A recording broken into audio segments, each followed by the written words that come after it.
So this is a little bit of a surprise, and not the Lady Avalon surprise rate-up banner. On the live stream, I believe they alluded to the fact that Lady Avalon would be getting a surprise banner, or quote-unquote not a surprise banner, but another rate-up. But Jacques de Molay and Caskill tagging along isn't super surprising, but the fact that they got buffs is, which does make me a little optimistic. I'm assuming they're on this banner because we just kind of finished their parts of the story from the event, so they were like, hey, let's throw them on rate-up. But again, they both got buffed. Now, Caskill, I think, is very interesting, and I'm really looking forward to seeing what they decided to give him, because as a support, you kind of need to offer immediate battery on some of your skills. You know, no matter how much I shill out for people like, say, Miss Crane and say she's really fun to use, or that Tamamo is still very strong in art setups, the fact is, if you're not giving immediate battery, people are just going to be not as likely to use that servant because it's just not as efficient, I guess is the word I would use. So I'm hoping at the very least they gave him a battery. Anything else will be bonus. Like if they give him like a damage mod for people, or I don't know, he bombs immediate stars, I don't really care. If he's able to give maybe even 20 to 30%, I think that'll be really, really strong for him.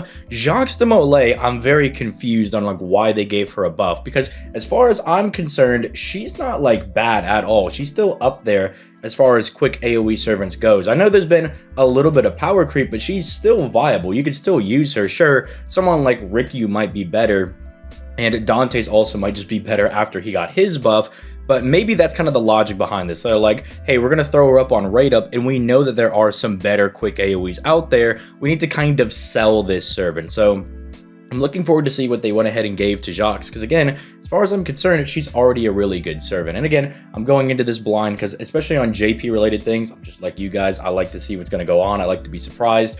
This does actually fill me with a little bit of, I suppose, optimism is how I would say it, because these servants are all like kind of done for the event as far as we're concerned. Like as far as we know, they're kind of done. We've already kind of gone through their part of the story. I'm trying to like dance around spoilers. But then they gave them their banner, and then they also gave the two people that, you know, don't really need the buff because Lady Avalon is already fine as is, and she's also really, really new.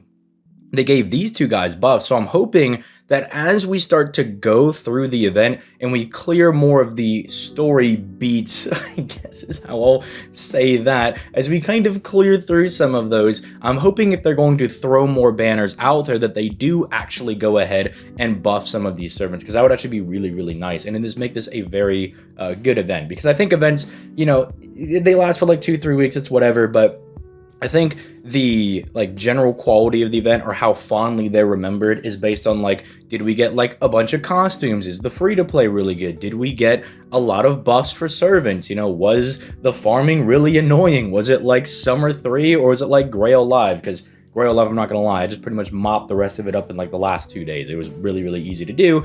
Summer 3, you can't do that. Summer 3 is absolutely painful if you try to do something like that. So it's kind of like all of that culminating together, and I'm like, hey, if we end up getting like 6 buffs over the course, well, I guess technically 8 because of the pre-release campaign, if we get like 8 buffs over the course of the event, that would actually be really, really hype. But before we actually start looking at what these buffs are, make sure you leave a like on the video and you subscribe to the channel for that daily FGO content, where your boy is always going to keep you informed on the goings-ons on both versions of the game. But without further ado, enough shilling. Oh yeah, the Twitch in the description down below as well. Enough shilling. I want to see what's going on here. I want to look at Caskill first, actually, because I'm more interested about him, because I think he needs the buff more. Okay, and I know it's his first skill. I think it's actually both of their first skills, if I remember correctly from what people were telling me. But yeah, okay, so this is like 100% star gen, already really good for like allowing your like art servants to automatically gen stars, kind of turning your art servants into baby quick servants. Please, please, for the love of God, just give him a battery for the party. Charge his own NP gauge by 30%, and then, oh, there we go. I was like, I saw this and I was like, my heart sank. I was like, no, it's 30% for himself, but he charges the parties by 20%. This is phenomenal. This not only helps him get to his own NP faster, which is a very, very strong NP, right? Because it's giving the party the crit damage that he doesn't give anywhere else on his skills, right? So, you know, it's like, what good is providing all these stars if he can't provide crit damage for people? And so this is making it easier for him to get to his own NP because of a 50% battery. Side note, I imagine he could also farm with Caskill now. Just even though his like natty NP gain isn't like super great, I'm imagining you still could make it work, because 50% battery is still pretty good. But you're able to get to this, provide crit damage for the party that lasts for 3 turns. Maybe you might be able to loop that back and maybe make it a 60% if you're able to get 2 of those fired off in succession. Lowering defense is really good because that offers more damage to the party as well. His NP also functions as a star bomb against numerous opponents, right? Because it's like 10 hits plus the 100% star gen over here. And then he's also giving defense, which is going to make your party a little bit thicker. I think this is really good, plus the 20%. Now, it's not as crazy as, like, say, Castoria's 30% that she gives to everybody, but 20% is good. I mean, keep in mind, people will still use Merlin, people will still use Lady Avalon, and they only offer 20% on their skills, right? And then they offer bonus stuff on their NP, where I guess Gil is offering, like, all these different buffs, plus technically a whole bunch of stars because his NP functions as a star bomb. This is really good. This is really, really strong for Gil. And again, also imagine you could use him as like a wave clearer and you could maybe force him to farm with this. This is actually real nice for Caskill. This is real nice. I don't know how many people are going to bring him over, say, someone like Lady Avalon, but I would maybe consider it sometimes, you know, because he has some nice, unique things that he gives. Although I guess he still doesn't offer, I guess he doesn't compete because you still have like the AoE invincibility, the like max HP that she gives on her NP, plus she gives like really big crit damage for a turn. I imagine he'd probably still use Lady Avalon, but look, he might be like a baby version of Lady Avalon, right? Because he's still giving you some crit damage. He is still providing you with stars and is allowing your art servants to gen a lot of stars. Might be like baby Lady Avalon, which is not bad, right? Being like the baby version of one of like the better supports in the game, that's not bad at all. Okay, so Caskill, I'm pretty happy about. That's really, really good. I'm actually really excited for that when this comes to NA, so I'll be excited to use him. Okay, Jacques, also her first skill. Oh, no, it's her third skill. Okay, hold on a minute. All right. What could they possibly give her? Because I know before this, I was like scrolling through and I was like looking at all of her things, and I'm like, what is she lacking? Because she has good damage. She's got like, she got like the 50 between both skill 1 and 2. She's got the crit. Yeah, I'm kind of befuddled. I don't know what they're going to possibly give. She even has like a damage mod that she could put on people with like the curse. So like, what are they going to give her? More damage? On attack buff, debuff for 3 turns, inflicts curse with 500 damage for 3 turns when normal attacking. Oh, that's a little nuts, because unlike, say, the new Locusta servant, who hits the enemy with poison before she does damage, the curse does not stack before damage, but what this lets you do is kind of play this servant a little bit like Hokusai. So before you actually fire the NP, you just put any of her face cards in front of the NP, you smack him with a curse, and you get this 50% curse damage mod. She's gonna do a lot of damage now, actually. She's gonna hit pretty hard, yeah. Yeah, she's gonna do, actually, have they already updated, say, like, the damage charts or something? Have they already, like, let me pull this up over here in the background, because I want to see if they've went ahead and calced how high her damage is now, because this is, like, free. As long as you can find one of your face cards. Where's she at? Hello? Where is she? Oh, there she is. I was like, bro, where is she? Okay, so yeah, getting that like basically guaranteed curse, that's real nuts. And then if you're planning on using Jacques as like your main farmer, you could just give like a command code that hits the enemy with curse to like one of your Scotties, so that even if you don't have any of your Jacques command cards, you could just guarantee this. Ooh, this is kind of nice. I'm not gonna lie, Jacques is looking a lot better, because I was like, I guess the one thing you could have gotten onto her before is the fact that her damage could be low at NP1 if you couldn't find a way to proc the curse.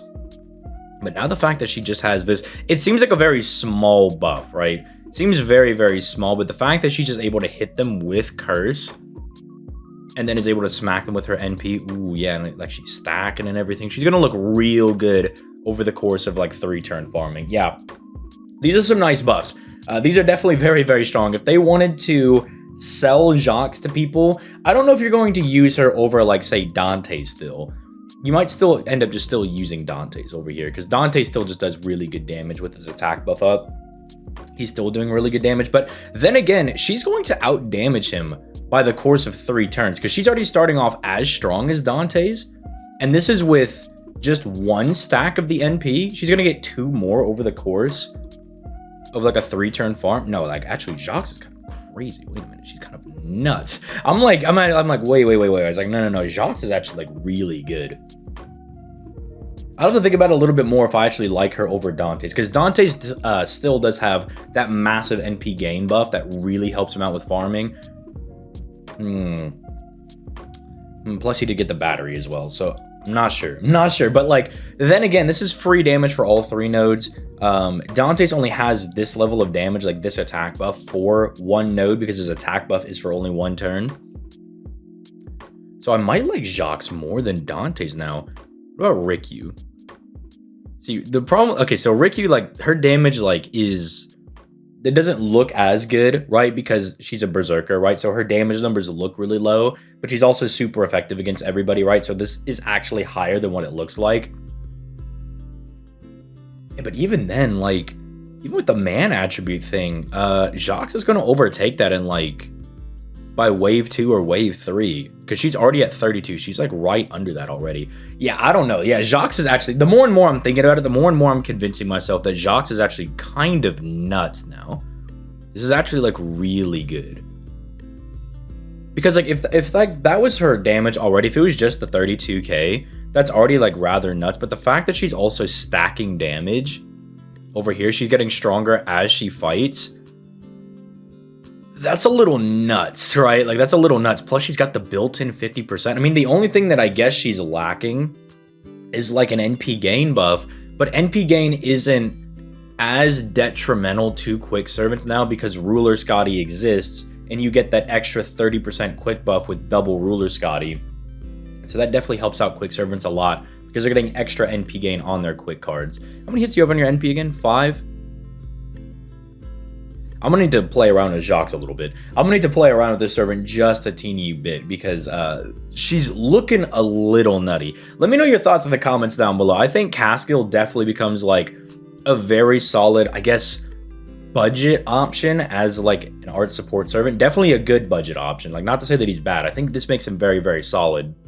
But Jacques is definitely the more interesting of the two because I think she's gonna kind of shake up quick things, you know, like quick looping in the meta over there. So I don't know, let me know your thoughts in the comments down below. I want to play around with this a little bit and then kind of, you know, finalize my ideas on that one. But yeah, she's definitely looking real strong. Like, it's like the more and more I'm thinking about it, the more and more I'm like looking at the other characters, I'm like, huh, this just gets better and better. So yeah, let me know your thoughts in the comments down below and I will catch you guys in the next one. Peace late, guys.